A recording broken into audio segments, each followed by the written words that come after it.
They say family is where the heart is. But what happens when the people meant to love you become your worst nightmare?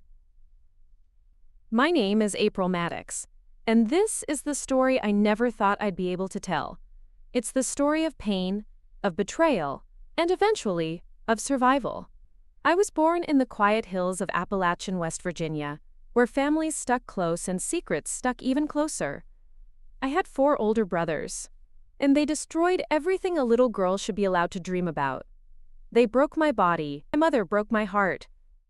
Something unimaginable happened. I got pregnant. With twins. But that was just the beginning. This is how I survived what most wouldn't. And how, in the darkness, I found light.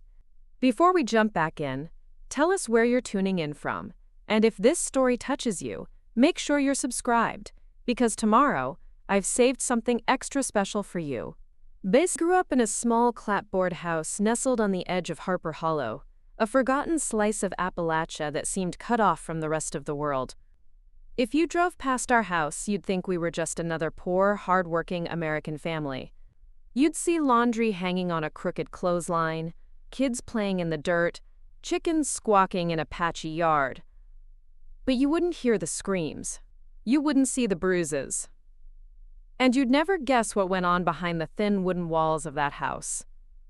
My name is April Maddox. I was the youngest of 5 kids, 4 boys and me. My father, Richard Maddox, died in a coal mine accident when I was just 3 years old.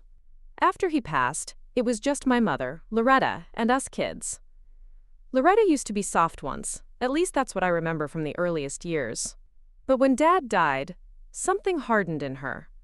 Her eyes went vacant, and her voice lost its warmth. She began to smoke constantly, her fingers yellowing with nicotine and fury. She started drinking the cheap whiskey she used to hide in the cupboard above the stove, stopped going to church, and started to act like a ghost in our home. There, but not really. That's when my brothers started changing too. Dean, the oldest, was 17 at the time, big, broad-shouldered, with their father's steel blue eyes. He dropped out of school to help at home, but mostly, he ran things like a miniature dictator. Then there was Cody, 16 and wild. He was always picking fights, skipping school, and taking things that didn't belong to him. Ryan, 15, was quiet, the observer. But his silence wasn't innocence, it was calculation. And then Wesley, 14, just a year older than me. He was the one who followed the others like a shadow, trying to prove he belonged. They were a pack. Washali cholai shinen, and I was their prey. Washali cholai shinen. At first, it was small things. Dean would make me sit on his lap longer than necessary, telling me I smelled just like Mama used to. Cody would pin me down in the grass and laugh while I cried. Wesley would sneak into my room and whisper things I didn't understand, and Ryan would just watch, silently, from the corner of the hallway, like a shadow that never moved. I was only 9 when the first real violation happened. It was a summer afternoon. The house was boiling, the old fan in the window blowing hot air. Mom was asleep on the couch, a half-empty bottle clutched in her hand. Cody and Ryan dragged me into the back room we called the mud room, saying they wanted to show me something. What they showed me instead shattered the rest of my childhood. Mom. I won't describe it here in detail, not because I've forgotten, but because I can't. Some pain doesn't have words. Only the scream that never left my throat. Afterward, they warned me not to tell anyone. They said if I did, Mom would throw me out. Dean came in later that night and said the same. I remember looking at my mother as she lay passed out on the couch, and wondering, would she protect me if I told her? I never got the courage to find out. That day started a chain reaction that spiraled out of control. My brothers took turns on me like I was a chore on a list. Sometimes they worked in pairs. Sometimes alone. It became a ritual of horror, always when Mom was sleeping or gone to town. I tried to fight, I did. But the bruises on my back and thighs were proof that resistance only brought more pain. School became my only escape, but even that was fleeting. By 6th grade, my brothers had made up stories about me being sickly to keep me home. Mom forged absence notes. The teachers stopped asking questions. They always stopped asking. I remember one moment vividly. I was 11, lying on the floor of our tiny kitchen, bleeding from a fresh wound Cody had left. I heard my mother walk in from the porch and look at me. I looked back at her, pleading silently. She turned her head away and said, "You must have fallen again, clumsy girl." Then she walked out. That broke something in me. Not the pain from the abuse, not even the constant fear, but that my own mother had become a co-conspirator. She knew. She knew everything. And she let it happen. Dear. By the time I was 12, my body started changing. I didn't fully understand what was happening, but my mother sure did. One morning, after I threw up before breakfast, she dragged me into the bathroom and looked me over with dead eyes. "You're pregnant," she said flatly, like she was announcing the weather. I stared at her, not understanding. I can't be. I'm just 12. "You are," she replied, and lit a cigarette. "And don't expect no pity. You got yourself into this mess." That night, Dean and Ryan came into my room like always. I cried and told them I was pregnant. I thought they'd stop. I thought that news might finally spark some kind of mercy in them. Dean only shrugged. "Not our problem. If you're already knocked up, might as well get used to it." From that moment, things only got worse. Mom began feeding me strange teas, dark, bitter brews that made me sick to my stomach. She called them cleansing herbs, but they didn't cleanse anything. The nausea intensified. The cramps made me curl up for hours, but the babies, yes babies, because soon it was clear from how I was growing, I was having twins, and they stayed with me.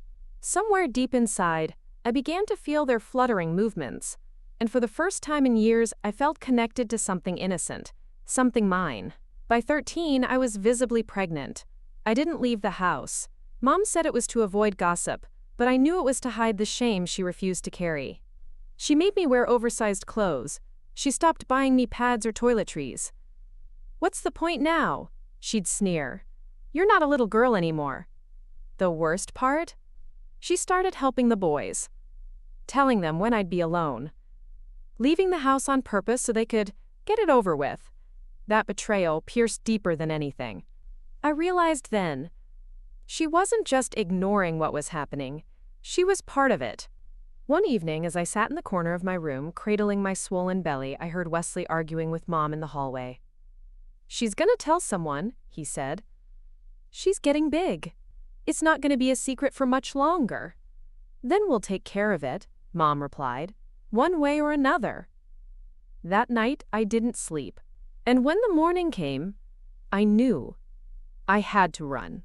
Preparing and narrating this story took us a lot of time, so if you are enjoying it, subscribe to our channel. It means a lot to us.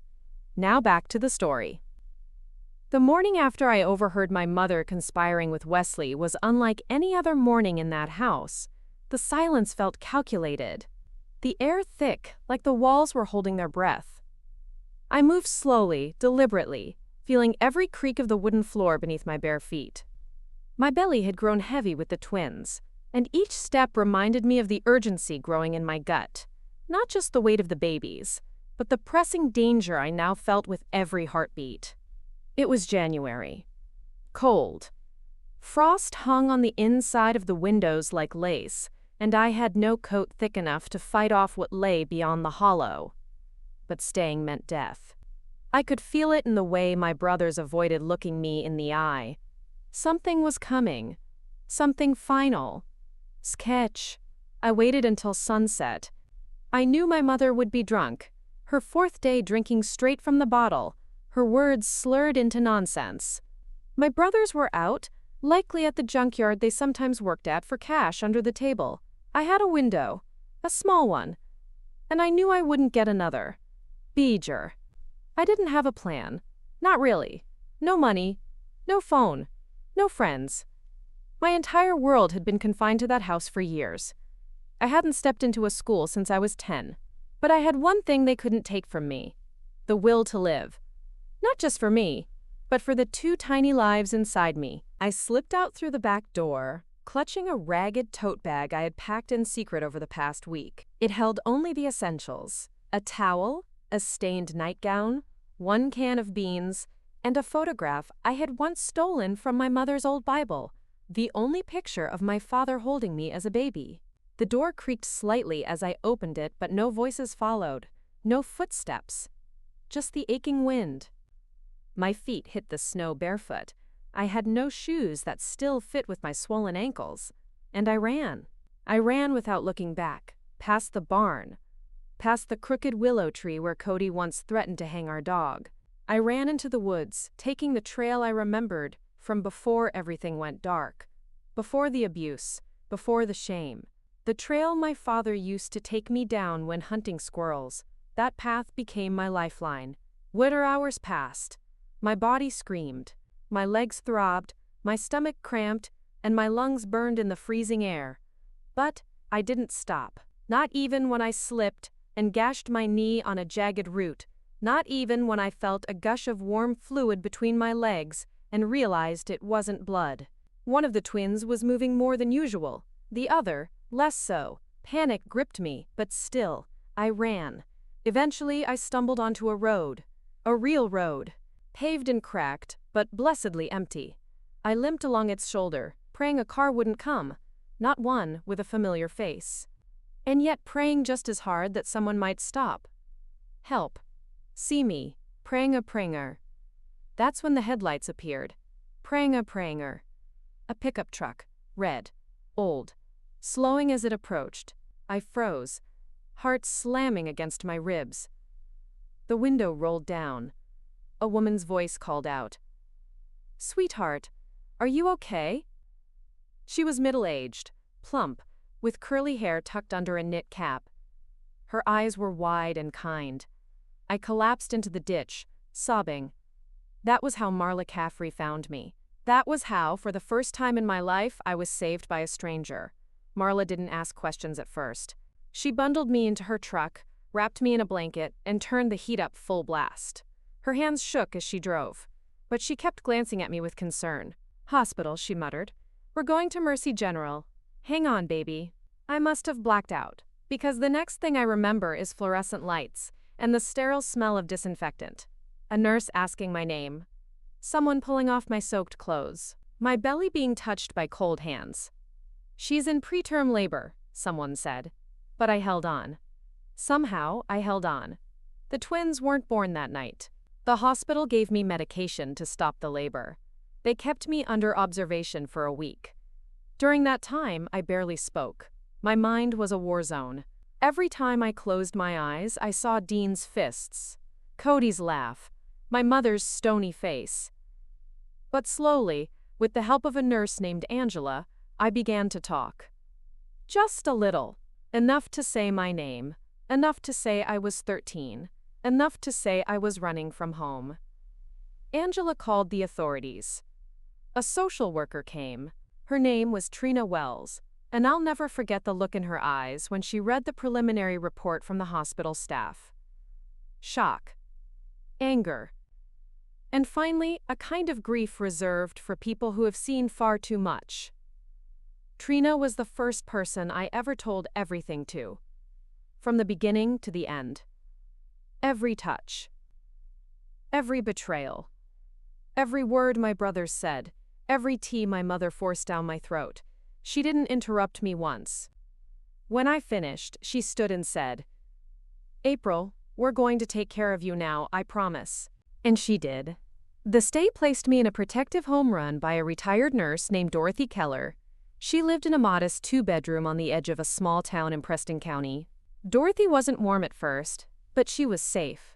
Her house was spotless. Her rules were strict, but she never raised her voice, never laid a hand on me. She left night lights on in the hallway. She knocked before entering my room. These small gestures began to untangle the knots inside me. Weeks passed. My belly continued to swell. I had checkups, ultrasounds, vitamins. The twins were growing well, despite the trauma. I was told I was lucky. I didn't feel lucky. Then one day, Trina returned with news. My brothers had been arrested. It turned out the hospital staff had collected enough forensic evidence to warrant an immediate investigation. Paired with my testimony, the state acted swiftly. Dean, Cody, Ryan, and Wesley were all charged with a list of crimes so long it filled several pages. My mother, Loretta, was also charged. Child endangerment, abuse, conspiracy. But legal battles are slow. Court dates loomed. My presence would be required eventually. But Trina promised I wouldn't face it alone. "I want you to focus on your babies right now," she said, her voice firm. "Let us carry the rest." And so I did. I went to school for the first time in years. A small classroom inside a church basement with other girls who had seen too much, too young. I learned math again. Learned to spell big words. I started writing letters to my future children. Letters I planned to read to them one day if I was ever brave enough. And on an April morning, ironically the month I was named after, I gave birth. A boy and a girl, Micah and Lila. They were tiny but healthy. Their cries cracked open something in me. For the first time, I didn't feel like a victim. A boy and a girl. I felt like a mother. Yimani. It wasn't over, of course. The trials would come. The trauma wouldn't disappear. But that moment, cradling my twins against my chest in the quiet of a hospital room, was the first time I felt something other than fear. I felt hope. Vertamkastir. And that, as it turns out, was just the beginning. And nachlonide tuayo. The days following April's rescue passed like a whirlwind. Each moment felt heavier than the last. Safe in the small hospital room, under protective custody, April lay motionless, as her body fought to heal from years of silent torture. The sterile scent of antiseptic mixed with the sharp sting of memory. Her body may have been resting, but her mind refused to stop. Though the pain in her abdomen was intense, it was nothing compared to the emotional weight pressing down on her chest. The pregnancy was progressing. She was barely showing, but she felt every kick, every subtle movement, as a reminder that her reality had changed forever. The babies growing inside her were not the result of love, but of terror and betrayal. Still, April couldn't bring herself to reject them. They were innocent in all this, just like she had once been. It was Sheriff Callahan who visited her the second day after her rescue. He brought a female officer, Deputy Lillian Grant, a compassionate, sharp-eyed woman who approached April with quiet dignity and a notepad in hand. They didn't push. They asked simple questions at first. Her name, her age, whether she wanted water. Trust had to be rebuilt in fragments. April found her voice again after 3 days. "It started when I was 9, she whispered, her voice gravelly from disuse. Deputy Grant gently nodded. Sheriff Callahan said nothing, just sat beside her bed, the brim of his hat held respectfully in his lap. They listened as April unraveled the first years of horror, how it began with Aaron, the oldest brother, and then spread like disease to the others. She told them how her mother, Caroline, turned away when she walked in and saw what they were doing. No outrage, no horror, just silence and the ever-repeated line, "Don't provoke them." The detectives recorded everything. Carefully, respectfully. April wasn't just a witness. She was evidence, the only surviving proof of a hidden nightmare. She was placed under round-the-clock guard, not only for her protection, but because the investigation that followed opened a pit of secrets in the heart of rural Missouri. News spread quickly. The Alden family was well known, landowners with political ties. Their farm had provided jobs to dozens of families. Their fall from grace made the front page of the Missouri Tribune. People who'd once admired Caroline's, quote, strong family values, now spat her name in disgust. Within 2 weeks, all 4 brothers, Aaron, Brett, Caleb, and Dustin, were in custody. Caroline, too, was arrested, charged with conspiracy to commit child abuse, endangerment, and obstruction of justice. April refused to attend the first hearing. Her court-appointed advocate, Linda Monroe, a middle-aged lawyer with streaks of silver in her ponytail and fire in her voice, advised against it anyway. "You need to focus on your health," she said. "The justice system will take care of the rest." But April didn't want to sit still. She couldn't. The stillness reminded her of the nights she lay curled on the cellar floor, trying not to cry so loud. Instead, she asked for books. She read everything she could, about trauma, about healing, about child development. She didn't know yet what kind of mother she'd be, but she was determined not to fail. It was during this time that she met Dr. Helen Rivera, a trauma therapist with a background in child sexual abuse recovery. Helen didn't ask April to retell everything right away. She let the girl talk about what she wanted. Sometimes it was the hospital food. Sometimes a memory. Sometimes nothing at all. "You don't owe anyone a perfect story," Helen told her one day. "You just owe yourself peace." April wasn't sure she believed in peace, but she believed in fighting for it. By the third month, April was placed in a protected facility outside of Kansas City, a home for pregnant teens and survivors of abuse. The state had arranged it after media attention made her hospital location too dangerous. She arrived under heavy security, her identity partially hidden, the twins growing stronger with each passing week. The women at the home were different from anyone April had ever known. Most of them had suffered in silence for years. A few were younger than her, some older, but they all carried the same invisible weight. They never asked questions, they just understood. It was there that April felt her first true connection with someone other than Linda or Helen, a girl named Trinity. Trinity was 17, covered in tattoos that told a story April didn't need explained. Her eyes were guarded, but not unkind. Over shared meals and quiet evenings folding laundry, they formed a friendship. Trinity was the first person to feel April's belly when the babies kicked. "They're gonna be strong," she said. You're raising warriors." The words lodged deep in April's heart. As the court date approached, April prepared to testify. Linda had been prepping her for weeks. There would be cross-examination. There would be attempts to discredit her. Caroline had hired a high-profile defense team, and their strategy was clear. Paint April as unstable, vindictive, maybe even mentally unwell. "You don't have to be perfect, April," Linda told her. "You just have to be brave. Truth doesn't need to shout to be heard." The day of her testimony arrived in early spring. April was now visibly pregnant, and as she walked into the courthouse flanked by security and her legal team, cameras flashed outside. Inside, it was eerily silent. Her brothers sat in a row, cuffed and stone-faced. Her mother looked thin, older, but the coldness in her eyes hadn't changed. April took the stand. She spoke clearly, recounting each year, each wound. She didn't cry. She didn't falter. When the defense asked if she'd fabricated the entire thing for attention or vengeance, she stared the lawyer dead in the eyes and said, "Why would I make my life harder to protect people who made mine hell?" There was no answer. Then, after 3 days, the jury returned a verdict. Guilty. On all counts.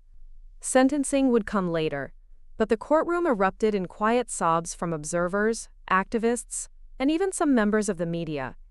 Carolyn broke down when the verdict was read. But not April. April remained still, watching the woman who birthed her be led away in cuffs, still searching for remorse on that face, and finding none. Later, Trinity waited outside the courtroom. "You did it," she whispered. "No," April said softly, resting a hand on her belly. "We did." The days that followed were full of quiet victories. April moved back to the home, where she was surrounded by women who now looked at her with new reverence. She was no longer just a survivor. She was a voice, a symbol. That summer, she gave birth. It was a long labor, and complications made it risky. But April held on.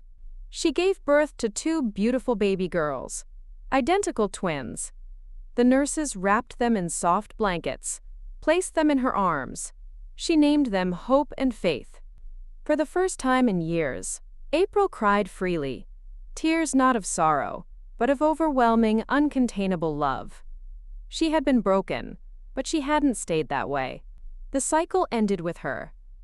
Motherhood didn't come easily. There were moments of doubt, moments when the babies cried for hours, and nothing she did could stop them. There were nightmares that came back stronger after the birth, triggered by tiny things: a sound, a smell, the touch of cold air on her skin. But there were also moments of peace. The quiet bonding during late-night feedings. The way Faith would curl her tiny fingers around April's thumb. The sound of Hope's first laugh, like music. April kept going to therapy. She worked with Helen weekly and joined a support group for young mothers with trauma backgrounds. She took parenting classes, learned about infant development, emotional regulation, and how to break the cycles of violence passed down in families like hers. She wasn't perfect, but she was trying. At 6 months postpartum, April took a major step forward. She enrolled in a GED program. "I want to become a nurse one day," she told Helen. "I want to be the kind of woman I needed when I was younger." "You already are," Helen replied. As the summer faded and fall came to Missouri, April felt the season change inside her as well. She had lost everything, but in losing it, she'd found something greater: herself. The world would never go back to what it was. The scars would never disappear. But the story wasn't one of ruin anymore. It was one of resilience, and she had only just begun writing it. The day April finally made the decision to run, the skies over rural Tennessee were iron gray, heavy with the threat of rain. She had spent the night curled in the corner of the old pantry, not by choice, but because Caleb had thrown her there after another one of his violent outbursts. Her stomach ached, not just from the trauma, but from the weight of the twins inside her. 2 innocent lives she still didn't know how to protect. But something had changed in her that night. A flicker of courage had sparked amid the fear. She could no longer be a prisoner in her own home. The plan wasn't elaborate. It couldn't be. She had no resources, no allies. Her mother, who should have been her protector, had betrayed her in the cruelest way, not just by her silence, but by her active complicity. The only thing April had was desperation. Furioux. She waited until her brothers left the property to help a neighbor bale hay. Her mother had gone to town for groceries. April had maybe an hour. She grabbed the old canvas bag she had secretly packed over the last few days. Inside were a few crumpled dollars, a faded baby blanket she'd found in the attic, and a bottle of water. She crept through the back door, careful to avoid the squeaky floorboards that could give her away, and slipped barefoot into the woods. The late summer humidity clung to her skin as she walked, her body sluggish but her will steady. Every step felt like a rebellion. For the first time in her life, April was choosing herself. The woods surrounding the Wallace property were thick and familiar. April had wandered them as a child, before the abuse began. She knew the trails, the back paths, the places where you could hide. She didn't take the dirt road. That would be too easy to trace. Instead, she made her way to the old railroad tracks that hadn't seen a train in years. For hours she walked, not stopping even when her legs cramped. The weight of pregnancy slowed her, but she pressed on, driven by the terrifying knowledge that if her brothers caught her, they would surely kill her. Or worse, take her babies the way they'd taken her life. Dusk fell, and with it came the first patters of rain. When she finally saw the sign for Meadow Ridge, a small town nearly 15 miles from her family's land, her legs gave out. She collapsed behind a gas station, soaked, muddy, and shivering. She had made it out, but she had no idea what came next. A gas station attendant named Melinda, a sharp-eyed woman in her 50s, spotted her there while taking out the trash. At first, she thought April was just a transient, but something in the girl's eyes made her pause. "Are you okay, sweetheart?" she asked, kneeling beside her. April hesitated.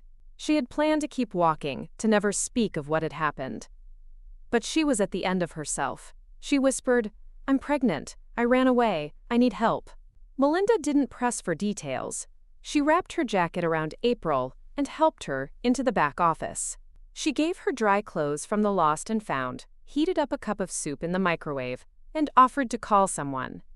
April flinched at the idea. "No police," she said quickly. Melinda nodded, reading between the lines. Instead of pressing, she made a different call, to a nearby women's shelter run by a woman named Pastor Lorraine Beckett. Within an hour, a van pulled up with Lorraine at the wheel, a tall woman with deep brown eyes and a presence that radiated calm. April didn't know why, but she got in. Something about Lorraine reminded her of a world she had almost forgotten existed. Kindness without strings. The shelter, officially called Haven House, was a converted church nestled on the edge of town. Lorraine had transformed it into a sanctuary for women escaping abuse, trafficking, and all manners of hell. April was given a private room, simple but clean, with white sheets and a rocking chair by the window. The silence was strange at first, almost threatening. She wasn't used to peace, betrayal. The following days were a blur of medical visits, counseling sessions, and learning how to breathe freely. A volunteer OB/GYN confirmed that the twins were healthy, though April herself was malnourished and underweight. The babies, the doctor said, were strong. April cried when she heard that. Lorraine didn't ask for April's story immediately. She simply offered presence. A daily cup of tea, a hand on the shoulder, a prayer murmured at dusk. Slowly, April began to open up. Not all at once, but in pieces. The pantry, the shed, the lies, the bruises. Her voice shook, but she didn't stop. Lorraine never interrupted. "You don't have to carry it all alone," she told April one night. "We believe you here." That sentence, so simple, cracked something open. April wept until her throat ached. She spent her first month at Haven House trying to reclaim her sense of self. She took small walks around the garden. She painted, poorly, but with joy. She helped with the shelter's kitchen, slicing vegetables with careful hands. Most importantly, she began to prepare for motherhood. Not just the act of birth, but the emotional truth of raising children with love when she herself had known none. The other women at the shelter became her community. Each one had their own story, some of them worse, some of them similar. Together, they created a tapestry of survival. No one judged her. When she finally spoke aloud the words, "My mother helped them hurt me," there was only silence, and then the steady support of hands clasping hers. "You're not the only one whose family broke them," one woman named Cassie said, "but we get to choose our new family." April began to attend therapy sessions with a licensed trauma specialist. It was hard work, pulling memories from the corner she had shoved them into. But with every session, she felt a little lighter. About 6 weeks into her stay, she had a vivid dream. She was running through the woods, as she had the day she escaped, but this time, she wasn't afraid. She carried her babies in her arms, and the trees seemed to bow gently to let her pass. When she woke up, she felt a sense of clarity she hadn't known in years. She was going to keep them. The twins. She didn't want to be afraid of motherhood anymore. She didn't want to see them as extensions of trauma. They were hers. They had survived with her. They deserved love. They were her, and she was going to give it to them. Lorraine helped her begin the paperwork for state support, housing, medical assistance, and protection orders against her family. She also connected April with a lawyer who specialized in familial abuse cases. The legal side was slow and painful, but April was determined. Her voice, once silenced, was now part of the official record. As her belly grew, so did her sense of hope. She started keeping a journal, writing letters to her unborn children. She named them Liam and Lily, names filled with light. "I don't know what kind of world we're stepping into," she wrote one night, "but I promise I will never let anyone hurt you, not like they hurt me." By the time her 8th month rolled around, she was more than a survivor. She was a mother in the making, a woman remaking her own narrative. She wasn't done with the past. It would always be a shadow behind her, but she had found her son, and she was walking toward it. The first few days at the small women's shelter in Kansas City were a blur for April. The safe house, nestled between a nondescript row of brick buildings, felt a world away from the filth and horror of the makeshift basement she had escaped. She remembered very little from those first nights, only that she slept like she hadn't in years, and woke up drenched in sweat, heart pounding, afraid that she had dreamed the escape. But every morning she opened her eyes to the same small, clean bed, and the quiet murmur of other women and children nearby. This wasn't a dream. She had made it. April had arrived without possessions, without money, and with no plan. But the shelter's director, a soft-spoken woman named Helen Creighton, had welcomed her without question. Helen had seen trauma in all its forms, and April's silence in those first few days wasn't unusual. Helen gave her space, only checking in with food and warm smiles, never pushing. When April was ready to speak, she knew someone would be there to listen. On the fourth day, April ventured outside her room. The shelter wasn't large, just 2 stories and an open kitchen. But it felt vast to someone who had been locked away in a basement for over a year. She was startled to find a room full of color, children laughing, women folding laundry together, someone preparing lunch with soft music playing. For a moment, April stood at the doorway, completely overwhelmed. "Would you like some tea?" Helen had asked, as if sensing her hesitation. April nodded. It was that afternoon, sitting across a kitchen table from Helen, with a steaming mug of peppermint tea between them, that April spoke her first real words since arriving. "My name is April May Dawson," she said almost mechanically, staring into the steam. "I'm 18. I was held in a basement by my mother and brothers. I'm pregnant, with twins." Helen's face didn't change. No horror, no disbelief, only quiet attention. "Thank you for telling me," she said. "You're safe now. Nose Faye, blank, underscore, blank." April didn't tell everything that day. Her mind wasn't ready to revisit the darkest corners of her memory. But as the days turned into weeks, the story began to unfold. The years of silence, the systematic abuse, the complicity of her mother. Her voice trembled as she spoke, but Helen never interrupted, never judged. The shelter arranged a medical evaluation at a nearby clinic. April sat rigidly on the examination table, every sound and touch a potential trigger. But the nurse practitioner, a woman named Rebecca, moved slowly and gently, explaining every step. The ultrasound screen showed 2 small figures, her twins, both alive, both measuring as expected. April burst into tears when she heard their tiny heartbeats. She hadn't let herself hope that they would survive.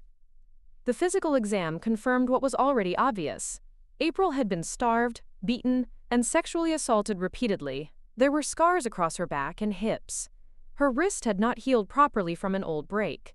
Rebecca documented everything. With April's cautious consent, she filed a report with the police, who had already been alerted by Helen's shelter the night April arrived.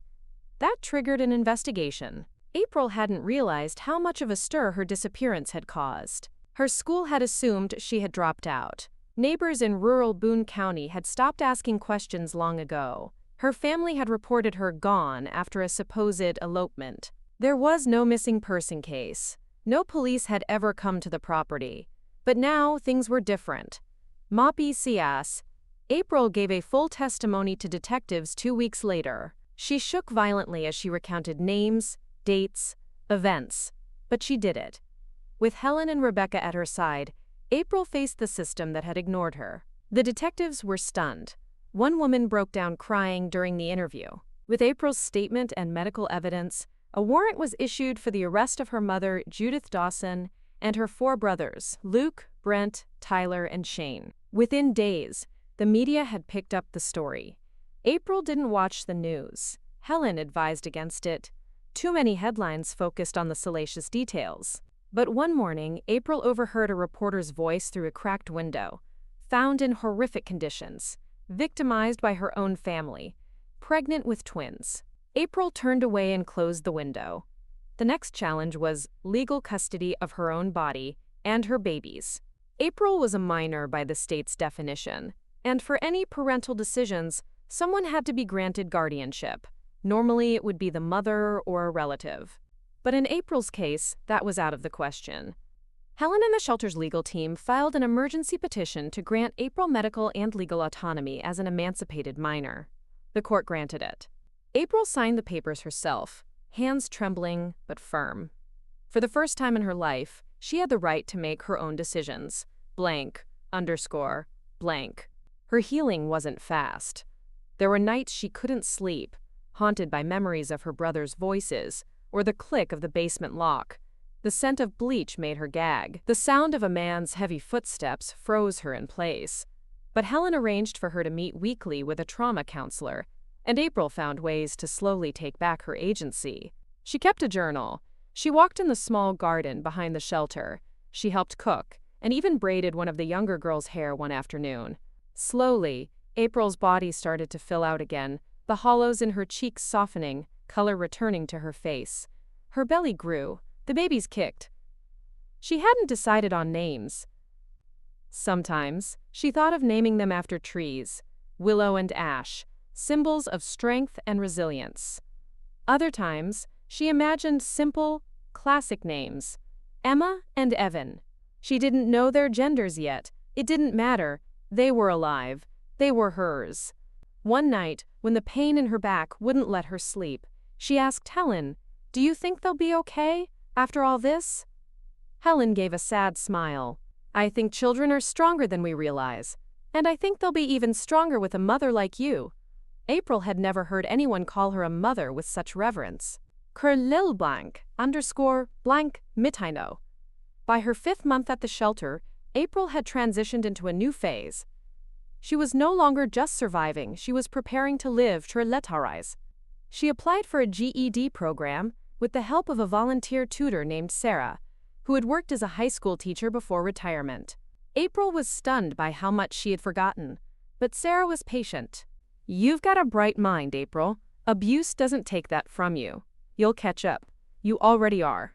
Each day, April studied in the morning, took long walks in the afternoon, and attended counseling or group therapy in the evenings. She also began to meet with a social worker to discuss long-term plans. "I want to raise them," April said, one afternoon, her voice barely above a whisper. "My babies. I want to be the one to raise them." The social worker, a kind-eyed woman named Lori, nodded. "Then we'll make a plan for that. It won't be easy. But you've already done the hardest part. Blank, underscore, blank." News from Boone County came slowly. Judith and her sons were arrested without resistance. All 5 were denied bail due to the severity of the charges. Multiple counts of incest, rape, unlawful imprisonment, assault, and conspiracy. April didn't ask for the details of their arraignment. She didn't care to know how they reacted. But one day, she did ask Helen a quiet question. "Do you think they'll ever feel sorry?" Helen looked long at her, then shook her head gently. "Some people don't understand the damage they cause. Some don't want to. But their remorse, or lack of it, doesn't have to define your healing." April nodded slowly. It was a hard truth, but a necessary one. Blank, underscore, blank. As her due date approached, April began to feel something she hadn't let herself feel in years. Excitement. She decorated the small corner of the room the shelter had given her, with handmade drawings and cutouts from parenting magazines. A volunteer crocheted a pair of baby hats. Another donated a bassinet. Mala Imeus began to dream of a future. Kali Butcher, hook a tiny apartment. College classes online, a part-time job at a bookstore. 2 toddlers giggling in a playpen. It was still blurry, but it was possible. That was more than she had ever dared to imagine. Blank, underscore, blank. And then, one warm spring morning, as she was folding laundry, she felt the first contraction. Not a cramp, not a flutter. A real, undeniable wave of pain that took her breath away. April froze, then smiled. They were coming. The months that followed April's arrival at St. Martha's Convent were quiet but transformative. The stillness was foreign to her. After years of chaos and cruelty, silence had once meant danger. Now it felt like balm to her battered spirit. The sound of morning bells, the soft chatter of nuns in the garden, and the rustling of linen during prayer gave her a new kind of rhythm, one based on peace, not pain. April had been assigned a simple room in the guest quarters, a small space with a single bed, a writing desk, and a window that looked out over the convent's rose garden. It was the first room she had ever called her own. Her first days were mostly spent in bed, under the care of Sister Margaret, the infirmary nun who made sure she took her medication and helped treat her injuries. There were bruises on her back and shoulders, healing cuts on her arms, and a haunting look in her eyes that Sister Margaret knew would take far longer to fade than any physical wound. But April was not idle. By the second week, she began rising earlier, determined not to fall into the habit of helplessness. She offered to help in the kitchen, in the garden, wherever work was needed. At first, the nuns hesitated. They didn't want to strain her body, but eventually, seeing her resolve, they gave her simple tasks: washing vegetables, sweeping floors, organizing shelves in the storeroom. Sister Louise, who oversaw kitchen duties, became one of her first friends. She was tall and stern, but had a dry humor that could crack through even April's emotional armor. "You've got strong hands," she said one day, handing April a wooden spoon. "That means you can cook. Or fight. Either way, you're useful." April smiled. It was one of the first genuine smiles she had offered anyone since arriving. The other nuns were gentle with her. They didn't ask too many questions. They allowed her to open up at her own pace. When she did speak, it was mostly about the present, what she could do to help, how she could earn her keep. But inside, April struggled. Each corner of the convent, though safe, triggered pieces of her old life. A tray of food could remind her of the scraps she'd fought for at home. The echo of footsteps in the hall sometimes made her jump. Each chord says baka. Hoteng, sleep was worst of all. The nightmares came often. Memories of her brothers. Her mother's eyes looking away. The barn. The pregnancy. The twins. But Sister Helen, the convent's counselor, began working with her quietly. They would sit in the rose garden, not speaking at first. Then April started to tell small stories. By the end of the second month, she had told Sister Helen everything. It was one of the few times in her life she had spoken her truth and not been doubted. Blank, underscore, blank. One afternoon, while folding linens in the laundry room, April found herself alone with Sister Catherine, the Mother Superior. The older woman was kind, but carried herself with an authority that made everyone stand up straighter when she entered. April had always admired her from afar. "How are you settling in, child?" Sister Catherine asked. April paused, setting down a folded towel. "Better than I deserve, I think." Sister Catherine turned toward her fully. "We don't use that kind of language here. Not about ourselves." April looked down. "I just mean, after everything, I don't know how to start again." "You already have," the Mother Superior said softly. "Starting over doesn't mean forgetting. It means choosing what you do next." That night, April wrote in her journal for the first time. Just a few words. "Today, I chose kindness. Blank, underscore, blank." Spring turned to summer, and April's body grew stronger. Her skin cleared. Her eyes lost their hollow look. She laughed more often. She began to befriend not just the nuns, but also the children who came for Sunday school or orphanage care. There was one boy in particular, Micah, a quiet 7-year-old with a thin frame and big eyes. He had been left at the convent's care center by his aunt after his mother overdosed. April saw something in him, the same fear, the same stillness. She would sit with him in the afternoons, reading stories or simply drawing. Micah barely spoke to anyone.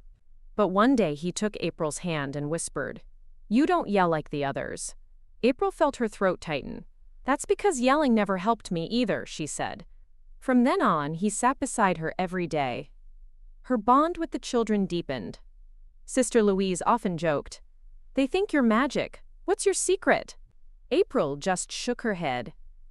But she knew what it was.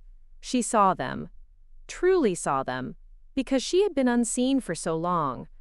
Blank, underscore, blank. After 6 months, Sister Catherine called April into her office again. "There's a program starting in the fall," she said. "An outreach for youth counseling. You have a gift, April, and a voice that deserves to be heard.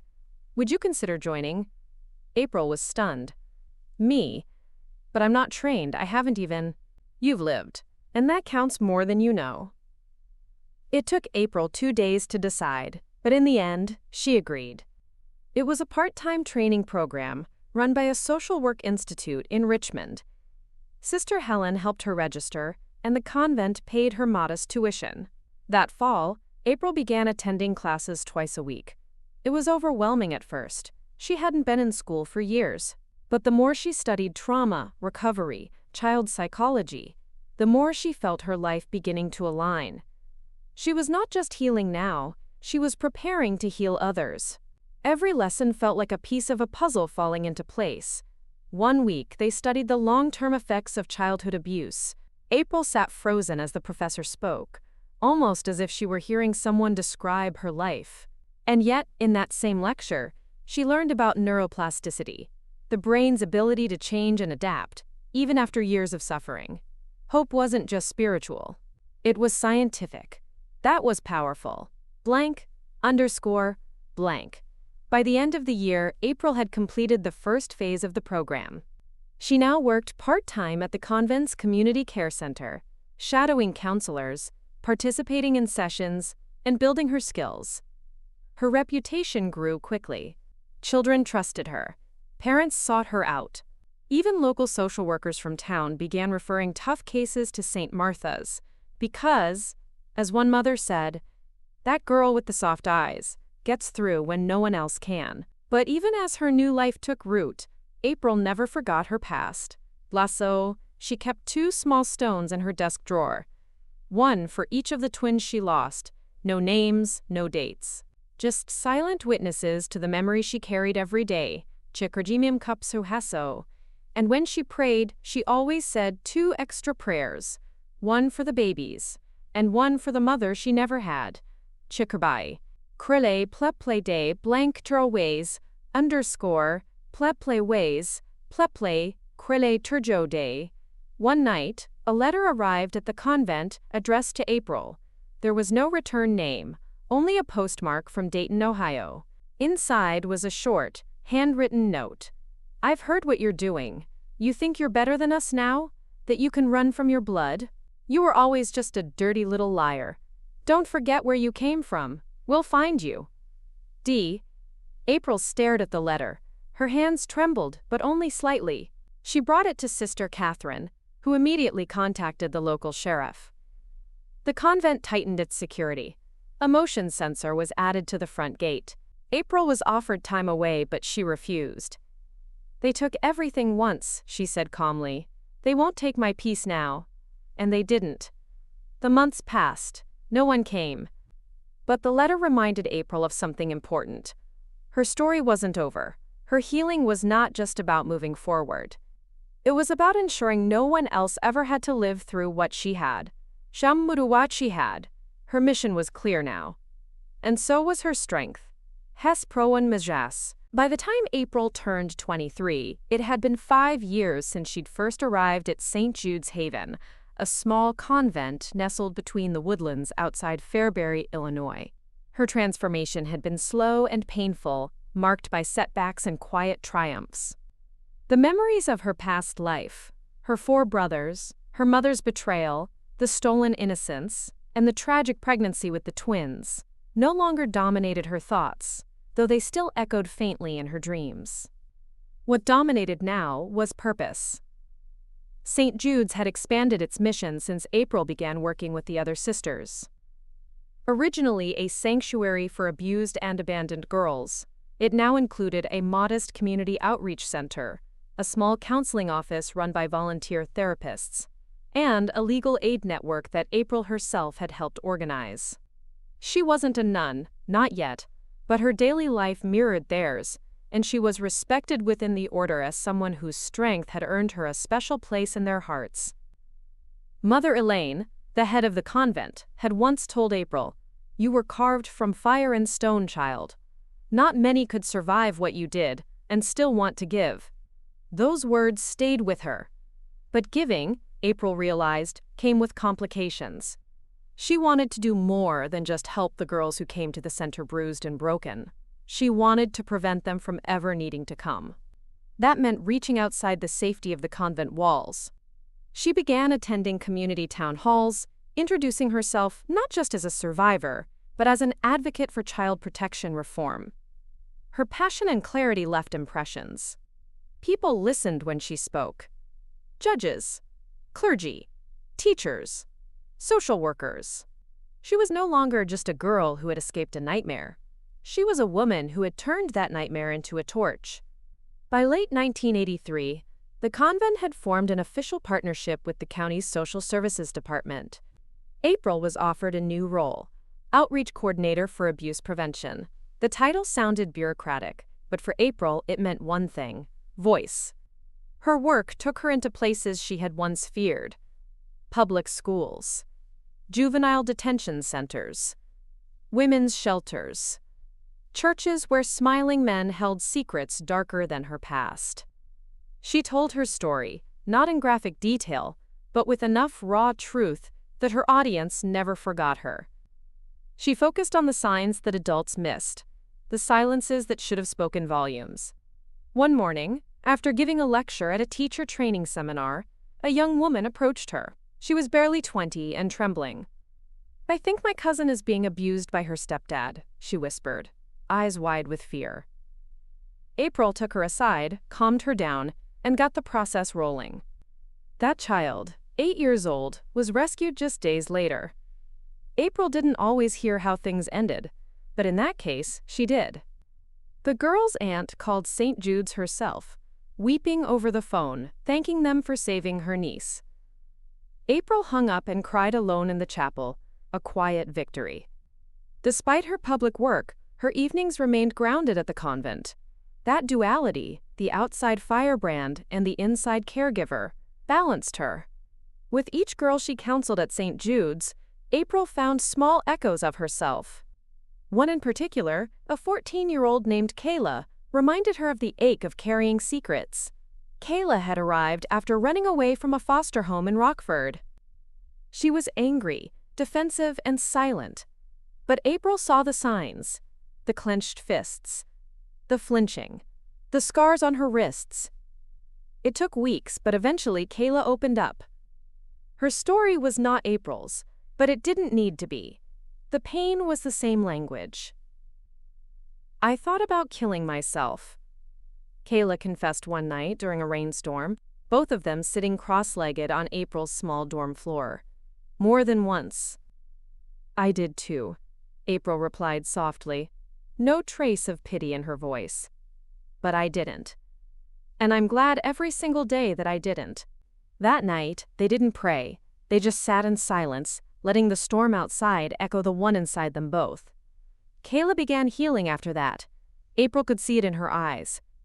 But April knew healing was never permanent. It came in waves. One trigger, one memory, and you were back where you started. That reminder came in the form of a phone call she never expected.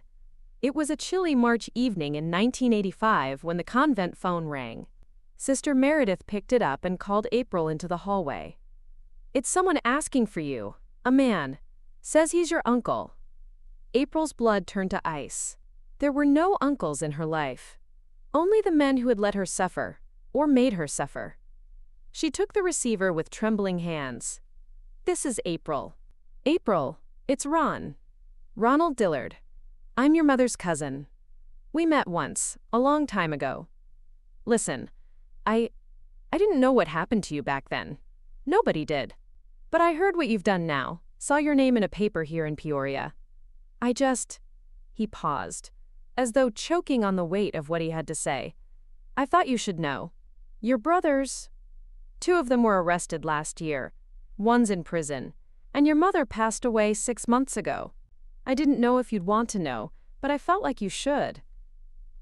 April's legs nearly gave out. She said nothing. He kept talking. "I'm not asking you to come here. I just thought you deserved to know the storm is over." After the call, April sat outside on the stone bench under the budding lilac tree and cried, not because she mourned, but because she didn't. She felt released. Not forgiven. Not vindicated. Just released. She shared the news with Mother Elaine and Sister Meredith, both of whom wept with her. "You have carried this weight for too long. Mother Elaine said. Perhaps now it can be laid down. But April wasn't sure. How do you lay down ghosts that live in your very skin? She channeled the emotions into work. She organized a new program through St. Jude's, an initiative that would educate parents in at-risk communities.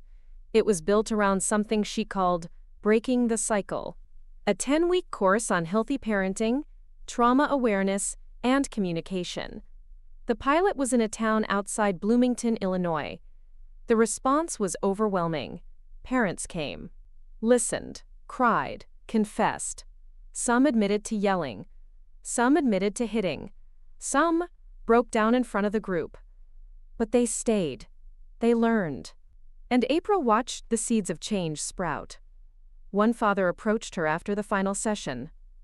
"I didn't know what I was doing to my kids until now," he said. "You opened my eyes." April smiled. That's the first step. Seeing it. By 1987, the Breaking the Cycle program had expanded to 5 counties. April trained facilitators, some of whom were survivors themselves. The program caught the attention of state education boards, and before long, April was being asked to consult on developing trauma-informed education policies. She never sought the spotlight, but it found her. Still, amid the success, April never forgot the real work. The individual lives. The girl who showed up at the gate at dusk, bruised and silent. The boy who had watched his sister suffer and didn't know how to talk about it. The mother who finally admitted her boyfriend was hurting her child. Those stories became the quiet heartbeat of April's mission. But even heroes get tired. In late 1988, April collapsed from exhaustion. It was nothing serious, but it was a sign. The doctor told her she was pushing too hard, carrying too much. "You need to rest," Sister Meredith said, bringing her tea in the infirmary. "Even fire needs time to burn steadily." April rested. She slowed down. And, for the first time in years, she thought again about the twins she had lost. About what their lives might have been. About whether they'd be proud of what she had become. Apaya bulawan a kailawan a kailawan. Plawan. She believed they would, and that belief gave her peace. She began to write in the quiet mornings. Notes, reflections, poems. A kind of journal, but also a message for herself, for the children she couldn't save, and those she could. She titled it, Ashes and Light. It wouldn't be published. Not yet. Maybe not ever. But it helped her remember who she was, and who she would continue to be. A woman carved from fire and stone, still walking forward. Years passed, and the seasons of life changed. I had now become a woman I barely recognized from my past. From the bruised and broken teenager who had fled a house of horrors, I had grown into a resilient, educated woman who had taken her pain and sculpted it into purpose. But the road hadn't ended. In fact, it was only now that the final stretch was unfolding, where healing took its truest form, through confrontation, through legacy, and through letting go.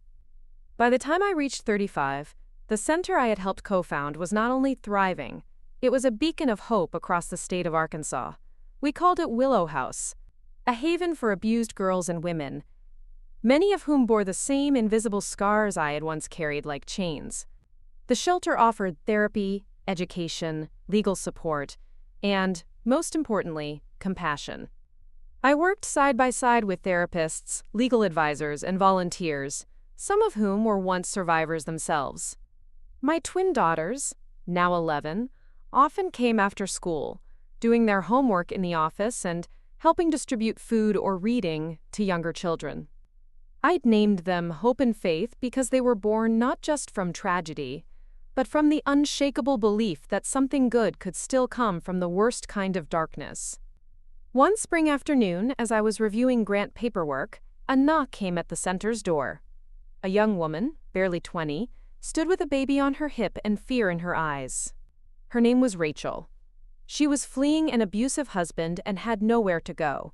That day, something clicked. Her story, though different in details, bore the same emotional blueprint as mine. I sat with her until midnight, listening. When she wept, I wept with her. It was like watching my younger self from a distance, and it reminded me why this place had to exist. It also stirred something else. For years, I had kept my past out of the courtroom. I never pursued criminal charges. Perhaps it was fear. Perhaps it was exhaustion. Perhaps it was because part of me had needed to build something new before tearing anything else down. But the more I worked with survivors, the more I realized that full healing required accountability. Justice, not revenge, had to be served, if not for me, then for those still trapped in their own private nightmares. With the help of a sympathetic district attorney and newly passed laws that better protected adult survivors of child abuse, we reopened the case against my 4 brothers. It was no longer just my word. Medical records, testimonies from Sister Carolyn and others, old photos, and my own written memoir helped build a case strong enough to bring to trial. 3 of them were still alive. 1 had died of a drug overdose years earlier, his own demons perhaps consuming him in a cruel act of fate. The courtroom was cold, impersonal, clinical. But I felt strong, even with them seated just feet away from me. I didn't cower, I didn't cry. I told the truth, every word. The jury listened. Some gasped, some cried. My daughters sat quietly in the back row, watching their mother stand unbroken. Efevers. The verdict came after 2 days. Guilty. The sentencing came weeks later, 25 years each, without parole. I didn't cheer. I didn't collapse. I just closed my eyes and exhaled. It wasn't joy. It wasn't vengeance. It was something purer. Closure. With that chapter closed, a new one began. I started receiving letters from other survivors, from readers of my book, from people I had never met who said my story helped them survive another day. One letter, though, stood out. It came from a woman in a small town in Texas who had read my memoir and felt a deep connection to my words. Her name was Leah, and she had been adopted as an infant with no knowledge of her biological roots. She described dreams, memories, even a birthmark on her shoulder shaped like a crescent moon, the same one I remembered seeing on one of my daughters when she was born. I froze. Could it be? After decades of believing I had lost one of my babies forever, the possibility now flickered in front of me like a candle in the dark. With trembling hands, I wrote back. We arranged a DNA test. Weeks passed. The results came back. A 99.9% match. She was my daughter. My lost baby girl. Now a grown woman with a life, a career, and children of her own. We met in person under an old willow tree behind Willow House, where so many survivors had wept and healed. She ran into my arms, and I felt it, the completion, the missing piece, the universe circling back to restore what was once stolen. Mahatiwalet choirs.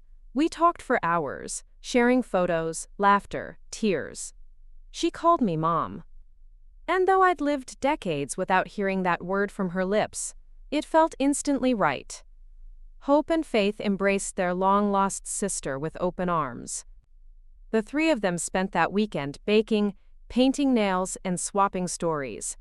It was surreal. It was sacred. As the sun set on that weekend, I sat alone on the porch of Willow House, a cup of tea in hand. I thought of Sister Carolyn. Of Ms. Nettie.